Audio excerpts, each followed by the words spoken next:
जय श्री वीर बजरंगबली हनुमान की जय। हे प्रिय भक्तजनों, आज मंगलवार का दिन है और मंगलवार के दिन हनुमान जी की कथा को सुनने मात्र से ही सभी मनोकामनाएं संपूर्ण हो जाती हैं। आइए प्रेम भाव भक्ति से रसपान करते हैं हनुमान जी की बहुत ही दुर्लभ एवं पौराणिक कृत कथाओं का। तो आप सभी से विनम्र अनुरोध है कि कथा को भक्ति भाव से और प्रसन्न मन चित्त से पूरा अवश्य सुने और कमेंट बॉक्स में हनुमान जी की जय लिखना बिल्कुल भी मत भूलिएगा। एक बार प्रेम से जयकारा लगाते हुए रसपान करते हैं हनुमान जी की कथाओं का। तो प्रेम से बोलिए, वीर बजरंगबली हनुमान की जय, सियावर रामचंद्र की जय। एक बार नैमिषारण्य तीर्थ में 88,000 मुनि एकत्रित होकर पुराणों के ज्ञाता श्री सूत जी से पूछने लगे, हे महामुनि, आपने हमें अनेक पुराणों की कथाएं सुनाई हैं। अब कृपा करके हमें ऐसा व्रत और कथा बताएं जिसके करने से संतान की प्राप्ति हो तथा मनुष्यों का रोग शोक अग्नि सर्व दुख आदि भय को दूर होकर, क्योंकि कलयुग में सभी जीवों की आयु बहुत कम है, फिर इस पर उन्हें रोग चिंता के कष्ट लगे रहते हैं, तो फिर वह श्री हरि के चरणों में अपना ध्यान कैसे लगा सकेंगे। श्री सूत जी बोले, हे मुनियों, आपने लोक कल्याण के लिए बहुत ही उत्तम बात पूछी है। एक बार युधिष्ठिर ने भगवान कृष्ण से लोक कल्याण के लिए यह प्रश्न किया था। भगवान श्री कृष्ण और युधिष्ठिर का संवाद मैं तुम्हारे सामने कहता हूँ, तुम ध्यान पूर्वक सुनो। एक समय पांडवों की सभा में श्री कृष्ण जी बैठे हुए थे। तब युधिष्ठिर ने भगवान श्री कृष्ण से प्रश्न किया, प्रभु, हे नंदन, हे गोविंद, आपने मेरे लिए अनेकों कथाएं सुनाई हैं। आज कृपया करके ऐसा व्रत या कथाएं सुनाएं जिसके करने से मनुष्य को रोग चिंता भय समाप्त हो और उसके पुत्र की प्राप्ति हो। हे प्रभु, बिना पुत्र के जीवन व्यर्थ है। पुत्र के बिना मनुष्य नरकगामी होता है। पुत्र के बिना मनुष्य पितृतृण से छुटकारा नहीं पा सकता है, न ही उसका पुत्रांग नामक नरक से उद्धार हो सकता है। अतः पुत्रदायक व्रत बतलाइए। श्री कृष्ण भगवान बोले, हे राजन, मैं एक प्राचीन इतिहास सुनाता हूँ, आप उसे ध्यान पूर्वक सुनो। कुंडलपुर नामक एक नगर था। उसमें नंदा नामक एक ब्राह्मण रहता था। भगवान की कृपा से उसके पास सब कुछ था, फिर भी वह दुखी था। इसका कारण यह था कि ब्राह्मण की स्त्री सुनंदा के कोई संतान न थी। सुनंदा पतिव्रता थी, भक्ति पूर्वक श्री हनुमान जी की आराधना करती थी। मंगलवार के दिन व्रत करके अंत में भोजन बनाकर हनुमान जी का भोग लगाने के बाद स्वयं भोजन करती थी। एक बार मंगल के दिन ब्राह्मणी गृह कार्यों की अधिकता के कारण हनुमान जी को भोग न लगा सकी, तो इस पर उसे बहुत ही दुख हुआ।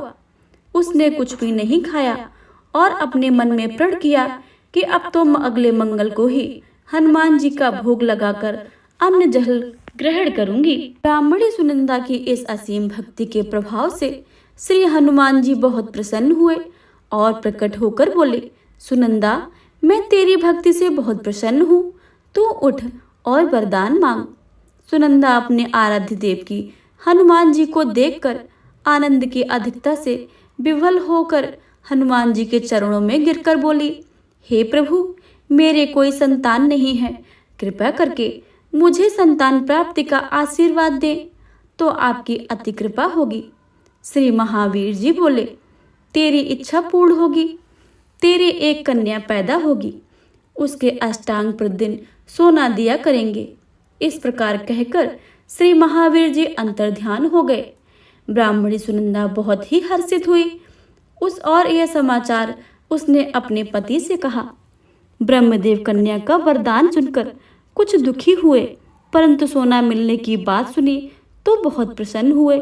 विचार किया कि ऐसी कन्या के साथ मेरी निर्धनता भी समाप्त हो जाएगी।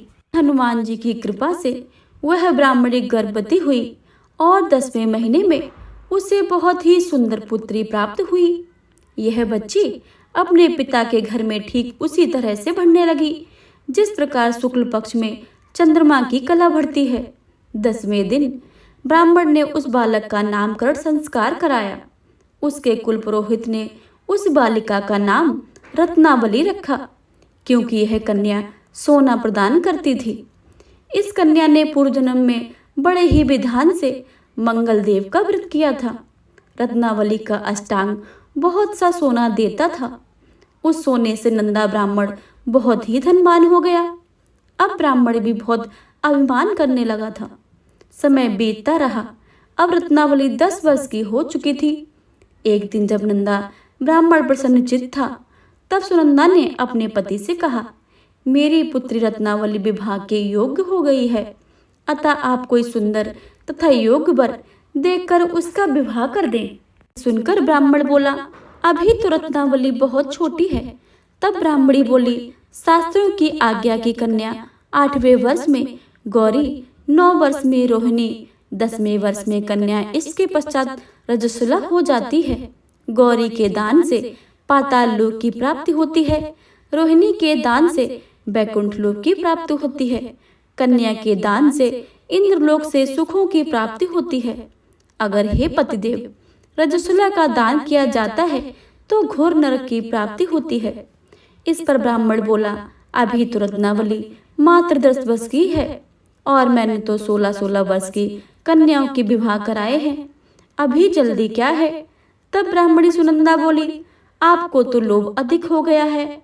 लगता है शास्त्रों में कहा गया है कि माता पिता और बड़ा भाई रजस्वला कन्या को देखते ही वह अवश्य ही नरकगामी होते हैं।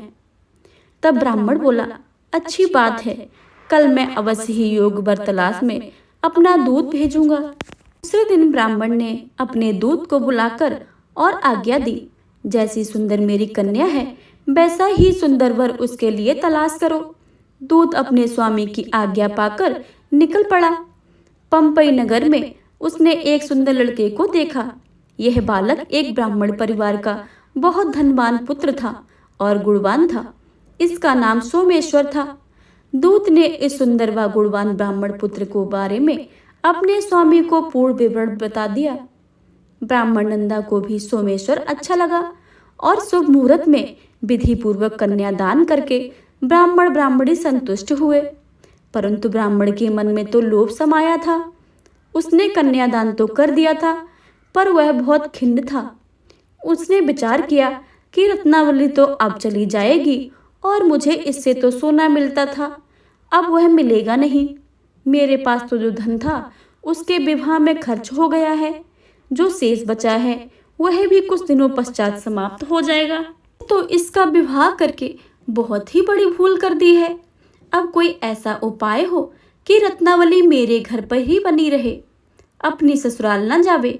लोभ रूपी राक्षस ब्राह्मण के मस्तिष्क पर छाता रहा। रात भर अपनी सैया पर बेचैनी से करवटें बदलते बदलते उसने एक बहुत ही क्रूर निर्णय लिया।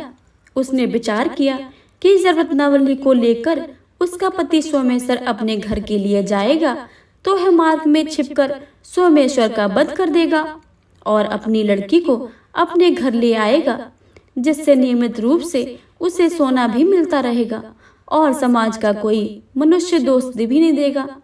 प्रातःकाल हुआ तो नंदा और सुनंदा ने अपने जमाई और लड़के को बहुत सारा धन देकर विदा किया।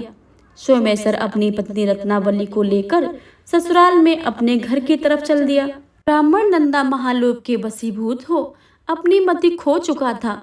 पाप पुण्य उसे विचार न रहा था। अपने भयानक व क्रूर निर्णय को कार्य रूप देने के लिए उसने अपने दूत को मार्ग में अपने जमाई का वध करने के लिए भेज दिया था, ताकि रत्नावली से प्राप्त होने वाला सोना उसे हमेशा लगातार मिलता रहे और वो कभी निर्धन न हो।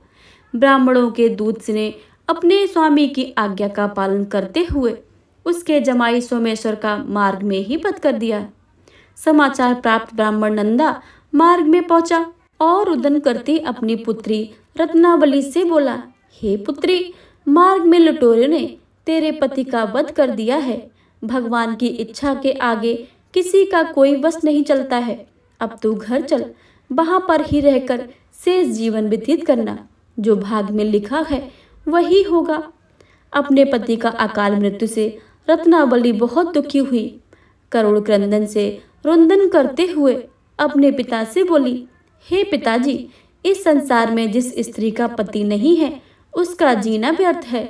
मैं अपने पति के साथ ही अपने शरीर को जला दूंगी और सती होकर अपने इस जन्म को, माता पिता के नाम को तथा सास ससुर के यश को सार्थक करूंगी। ब्राह्मण नंदा अपनी पुत्री रत्नावली के ऐसे वचनों को सुनकर बहुत दुखी हुआ। विचार करने लगा, मैंने व्यर्थ ही जमाई का वध का पाप अपने सिर लिया है। रत्नावली तो उसके पीछे अपने प्राण तक देने को तैयार है। मेरा तो दोनों तरफ से मरण हो गया है। धन तो अब मिलेगा नहीं। जमाई वध के पाप के फलस्वरूप यम यातना भी भुगतनी पड़ेगी। यह सोचकर वह बहुत खिन्न हुआ। सोमेश्वर की चिता बनाई गई। रत्नावली सती होने की इच्छा से अपने पति का सिर अपनी गोद में रखकर चिता में बैठ गई। जैसे ही सोमेश्वर की चिता को अग्नि लगाई गई, वैसे ही प्रसन्न होकर मंगलदेव वहां प्रकट हुए और बोले, हे रत्नावली, मैं तेरी पति भक्ति से बहुत प्रसन्न हूँ, तू वरदान मांग ले। रत्नावली ने अपने पति का जीवन दान मांगा। तब मंगलदेव बोले, रत्नावली, तेरा पति अजर अमर है, यह महाविद्वान भी होगा और इसके अतिरिक्त तेरी जो इच्छा हो सो वर मांग ले। तब रत्नावली बोली, हे ग्रहों के स्वामी, यदि आप मुझ पर प्रसन्न हैं तो मुझे यह वर दीजिए कि जो मनुष्य मंगलवार के दिन प्रातः काल लाल पुष्प लाल चंदन से पूजा करके आपको स्मरण करे, उसके रोग व्याधि ना हो, स्वजनों का कभी वियोग ना हो, सर्प अग्नि तथा शत्रुओं का भय ना रहे। जो स्त्री मंगलवार का व्रत करे वह कभी विधवा ना हो। मंगलदेव तथास्तु कहकर अंतर्ध्यान हो गए।